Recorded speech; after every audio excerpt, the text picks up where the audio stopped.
Dostlar kanala hoş geldiniz. Yine şu Bağızka maşinimle tanıştık geçecek. Rengi de Oscar'a. Maşin 2002 yıl. Maşinle degim dağıtı yok. 1.40 Şu maşinin bakatı gelse tatlıya da onun aynasına sili yakından mal arıştık. Onun aynasına sili yani böyle var. Onun aynasına sili tayatını maşinin aynaları birkaları yerinde.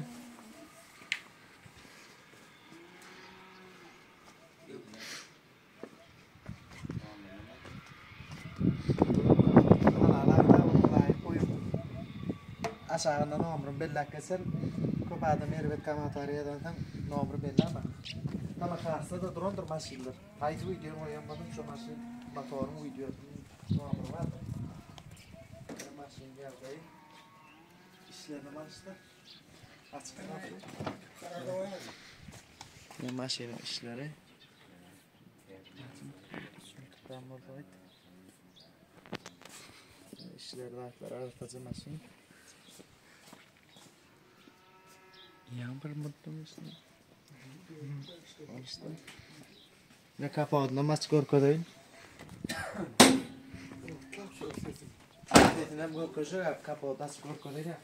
Tüm balans rolları dağıtlarını. Ne maşin? Arıtıcı maşin. 2 motor. Bir kadar yerinde mi krellerde?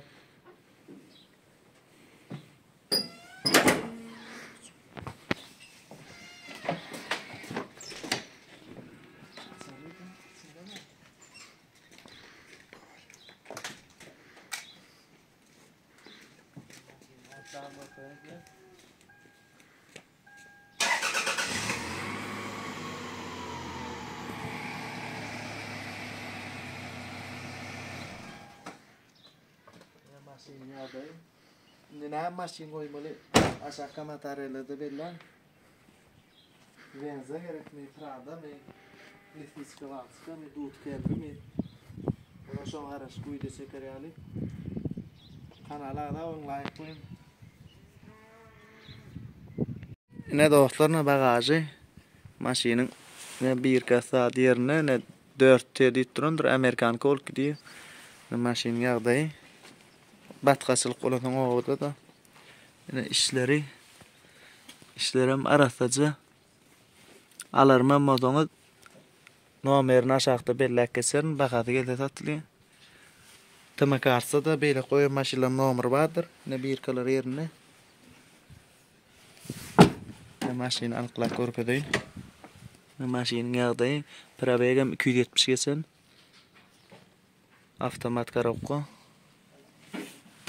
Kalan dağıtlarından ne görüvereyim o dağıtlarından. Dağıtlar ön aynasına tayatını 4 evlen maşliye. Yine kaptalıklarına da nomur durundur.